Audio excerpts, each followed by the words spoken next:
नमस्कार दोस्तों, आज की इस वीडियो में लुसेंट्स सामान्य ज्ञान का निचोड़ वीडियो जानने वाले हैं। निचोड़ क्वेश्चन इस वीडियो में कवर किए हैं। टॉप 100 क्वेश्चन, 100 से ज़्यादा क्वेश्चन इस वीडियो में कवर किए हैं, जो सारे के सारे इम्पोर्टेंट हैं ऑल कॉम्पिटिटिव एग्जाम के लिए। अगर आप किसी भी कॉम्पिटिटिव एग्जाम की तैयारी कर रहे हैं तो आपको पता होगा कि जीके जीएस का सबसे इम्पोर्टेंट क्वेश्चन यानी बुक जो है ये लुसेंट का सामान्य ज्ञान है।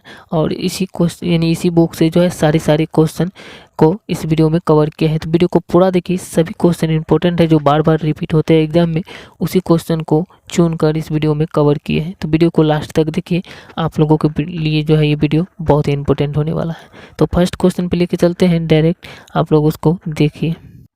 फर्स्ट क्वेश्चन है, सर्वाधिक बाघ वाला राज्य कौन सा है? तो ये है मध्य प्रदेश। अगला प्रश्न है, सर्वाधिक पशु आबादी वाला राज्य कौन सा है?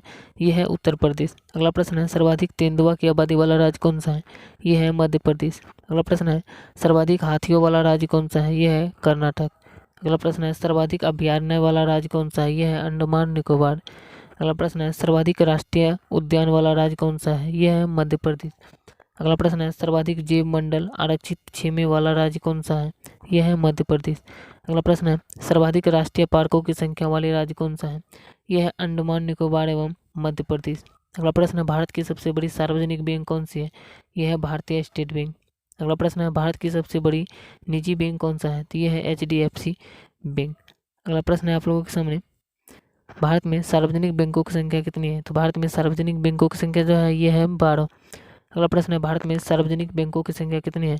यह है 22, यानी कि ये एक ठो है, इसमें क्वेश्चन में डॉट है, जो एक ठो है भारत में दिया गया होगा और एक ठो पूरे विश्व में दिया गया।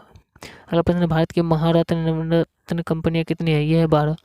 अगला है, भारत की नवरत्न कंपनियां कितनी है? ये भी है 12। अगला प्रश्न है, उत्तर प्रदेश का सबसे बड़ा जिला क्षेत्रफल में कौन सा है? यह है लखीमपुर खीरी। अगला प्रश्न है, उत्तर प्रदेश का सबसे छोटा जिला क्षेत्रफल में कौन सा है? यह है हापुड़। अगला प्रश्न है, उत्तर प्रदेश के पहले मुख्यमंत्री कौन है? यह है वल्लभ गोविंद पंत। अगला प्रश्न है, उत्तर प्रदेश के वर्तमान मुख्यमंत्री कौन है? यह है योगी आदित्यनाथ, यानी आदित्यनाथ योगी भी कहते हैं इसको। अगला प्रश्न है, भारत का सबसे स्वच्छ शहर 2022 में कौन सा है? यह है इंदौर, जो मध्य प्रदेश राज्य में है। अगला प्रश्न है, उत्तर प्रदेश का सबसे स्वच्छ शहर 2022 में कौन सा है? यह है गाजियाबाद। अगला प्रश्न है, विश्व का सबसे तेज सुपर कंप्यूटर कौन सा है? यह है फ्रंटियर, जो अमेरिका में है, यानी कि अमेरिका का है।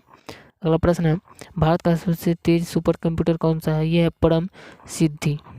अगला प्रश्न है आप लोगों के सामने, भारत के पहले नेशनल पार्क का नाम क्या है? यह है जिम कॉर्बेट। अगला प्रश्न है, भारत के पहले नेशनल पार्क का वर्तमान नाम क्या है? यह है रामगंगा नेशनल पार्क।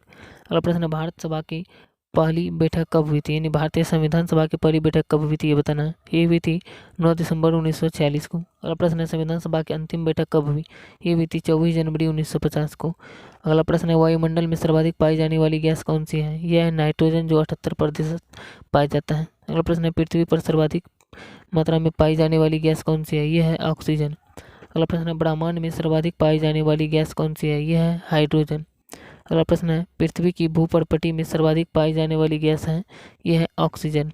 अगला प्रश्न है, चीन का मंगल ग्रह के लिए पहला मिशन कौन सा है? यह है तियानवेन, जो 1 में है। अगला प्रश्न है, चीन के पहले मंगल रोवर का नाम क्या है? यह है झुरोंग। अगला प्रश्न है, भारत की पहली ऑक्सीजन ट्रेन कौन सी है? यह है विशाखापट्टनम से मुंबई।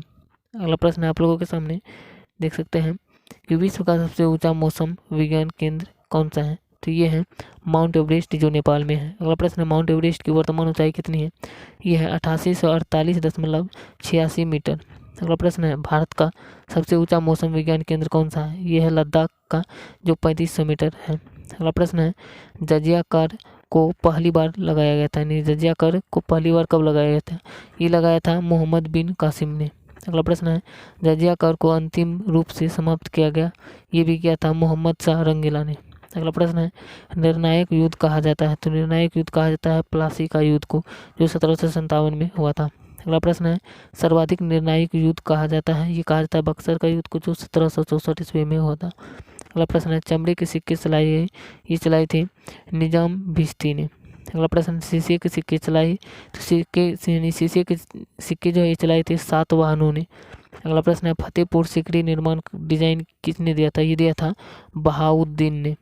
अगला प्रश्न है आप लोगों के सामने, ताजमहल का डिजाइन किसने तैयार किया था, यानी कि ताजमहल का डिजाइन जो ये दिया था किसने, ये दिया था महमूद लाहौरी ने।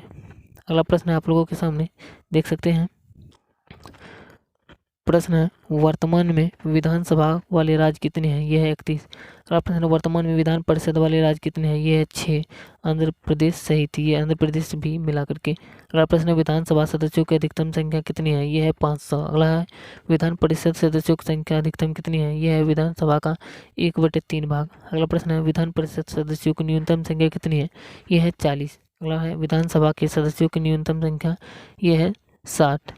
अगला प्रश्न है, भारत में कर्क रेखा जाती है, तो ये जाती है 8 राज्यों से होकर कर्क रेखा जाती है भारत में। अगला प्रश्न, भारत में मानक समय रेखा कब गुजरती है, यानी कितने राज्यों से होकर गुजरती है, ये गुजरती है 5 राज्यों से। अगला प्रश्न है, गुरु अर्जुन देव को प्राण दंड कब दिया गया था, ये दिया गया था जहांगीर ने दिया था। अगला है, गुरु तेज बहादुर को प्राण दंड दिया था, ये दिया था औरंगजेब ने। अगला प्रश्न है, आपातकाल का उपबंध लिया गया है, ये लिया गया है जर्मनी से। अगला प्रश्न है आप लोगों के सामने, देख सकते हैं कि वित्तीय आपात का उपबंध किस देश से लिया गया है, ये लिया गया है अमेरिका से। अगला प्रश्न है, भारत में बहने वाली सबसे लंबी नदी कौन सी है, ये है ब्रह्मपुत्र। अगला प्रश्न, भारत की सबसे लंबी नदी कौन सी है, ये है गंगा। अगला है, विश्व विरासत स्थल कितने हैं, ये है 40। अगला है, भारत के रामसर स्थल कितने हैं, ये है 75। अगला प्रश्न है, हिमाचल प्रदेश की पूर्व राजधानी कहाँ है, ये है शिमला। अगला प्रश्न है, हिमाचल प्रदेश की वर्तमान राजधानी, ये है धर्मशाला। अगला प्रश्न है, उत्तराखंड की पुरानी राजधानी देहरादून है। अगला है, उत्तराखंड की वर्तमान राजधानी गैरसेन जो चंपा जिला में है। अगला प्रश्न है, माही नदी, ये माही नदी जो है ये कर्क रेखा को 2 बार काटती है। अगला प्रश्न है, कांगो नदी, कांगो नदी जो है ये भूमध्य रेखा को 2 बार काटती है। अगला प्रश्न है आप लोगों के सामने, अगला है, लिम्पोपो नदी, लिम्पोपो नदी जो है ये मकर रेखा को 2 बार काटती है। अगला है, जब चांद बीच में आता है तो क्या होता है, तो सूर्य ग्रहण होता है। जब पृथ्वी की यानी पृथ्वी बीच में आती है तब चंद्र ग्रहण लगता है। अगला है, पृथ्वी सूर्य के सबसे नज़दीक 3 जनवरी को होता है उपसौर। अगला प्रश्न है, पृथ्वी सूर्य से सर्वाधिक दूर कब होता है, ये होता है 4 जुलाई को अपसौर। अगला प्रश्न है, सूर्यमंडल का सबसे बड़ा ग्रह, ये है बृहस्पति। अगला है, सूर्यमंडल का सबसे अधिक उपग्रह वो वाला ग्रह कौन सा है, ये है शनि। अगला है, सूर्य के सबसे निकट ग्रह कौन सा है, ये है बुध। अगला प्रश्न है, पृथ्वी के सबसे निकट ग्रह कौन सा है, यह है शुक्र। अगला है, आर्कटिक उत्तरी ध्रुव को कहा जाता है। अगला आर्कटिक जो है ये उत्तरी ध्रुव को कहा जाता है। अगला है, अंटार्कटिक किसे कहा जाता है, अंटार्कटिक जो है ये दक्षिणी ध्रुव को कहा जाता है। अगला प्रश्न है आप लोगों के सामने, राष्ट्रपति का दिल्ली में निवास स्थान, तो राष्ट्रपति का दिल्ली में निवास स्थान जो है ये रायसीना हिल्स है। अगला है, राष्ट्रपति का हैदराबाद में निवास स्थान, यह है हैदराबाद हाउस। अगला है, अंतर्राष्ट्रीय आलू अनुसंधान संस्थान, यह है त्रिची में। अगला प्रश्न है, केंद्रीय आलू अनुसंधान संस्थान कहाँ है, यह है कुफरी में जो शिमला हिमाचल प्रदेश में, हिमाचल प्रदेश की राजधानी शिमला है। अगला प्रश्न है, उत्तर प्रदेश में आलू अनुसंधान संस्थान कहाँ है, यह है मेरठ और गाजियाबाद में। अगला है, राष्ट्रीय गन्ना संस्थान कहाँ है, यह है लखनऊ में। अगला है, राष्ट्रीय गन्ना अनुसंधान संस्थान कहाँ है, यह है कोयम्बटूर में। अगला प्रश्न है, उत्तर प्रदेश गन्ना शोध परिषद कहाँ है, यह है शाहजहांपुर में। अगला प्रश्न है, कार्यपालिका का संवैधानिक अध्यक्ष कौन है होता है, ये होता है राष्ट्रपति। अगला प्रश्न है, राष्ट्र कार्यपालिका का वास्तविक अध्यक्ष कौन होता है, ये होता है प्रधानमंत्री। अगला है, दिल्ली का पहला शासक कौन है, यह है कुतुबुद्दीन ऐबक। दिया गया है, पहली वंदे भारत ट्रेन चलाई गई थी, नहीं कहाँ से कहाँ चलाई गई थी, ये चलाई गई थी दिल्ली से वाराणसी के मध्य। अगला है, 6ठी वंदे भारत ट्रेन चलाई गई है, तो ये ट्रेन जो है चलाई गई है नागपुर और बिलासपुर के मध्य। अगला प्रश्न है, पहली किसान रेल कब चलाई गई, ये चलाई पहली किसान रेल जो है ये थी महाराष्ट्र की देवलाली से बिहार के दानापुर तक। अगला प्रश्न है, 100वीं किसान रेल ये थी महाराष्ट्र संगोला से पश्चिम बंगाल के शालीमार तक। अगला है, स्टैच्यू ऑफ इक्वालिटी यह है हैदराबाद तेलंगाना और जो रामानुजाचारी की स्मृति में 2016 फुट ऊंची प्रतिमा के यानी कि स्टैच्यू ऑफ इक्वालिटी है। अगला है, स्टैच्यू ऑफ बिलीफ ये जो है ये है नाथ द्वारा जो किया गया था और राजस्थान में 351 फीट ऊंची और भगवान शिव की प्रतिमा है ये। अगला प्रश्न है, statue of knowledge, statue of knowledge जो है ये लातूर में है, यानी लातूर का ने किया था इसका, और महाराष्ट्र में जो है ये है, और बाबा साहब की 70 फीट यानी 70 फुट ऊंची मूर्ति का है ये। अगला प्रश्न है आप लोगों के सामने, देख सकते हैं, स्टैच्यू ऑफ प्रोस्पेरिटी। तो ये जो है ये है बेंगलुरु कर्नाटक में जो है, और ये श्रीनाथ प्रभु केम्पोगोडा की 108 फीट ऊंची कांस्य प्रतिमा है।